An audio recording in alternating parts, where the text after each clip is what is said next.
Japan আজকে হয়ে গেছে খান খান। অবশেষে ব্রাজিল খাইলো মুরগির রাত।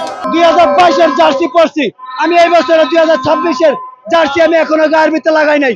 যে হিসেবে আমরা এই 2026-এর বিশ্বকাপ আমরা নিতে পারবো ইনশাল্লাহ, সেই দিনকে আমরা এই নতুন জার্সি পেরবো। এর আগে আমরা নতুন জার্সি কিনবো না ইনশাল্লাহ।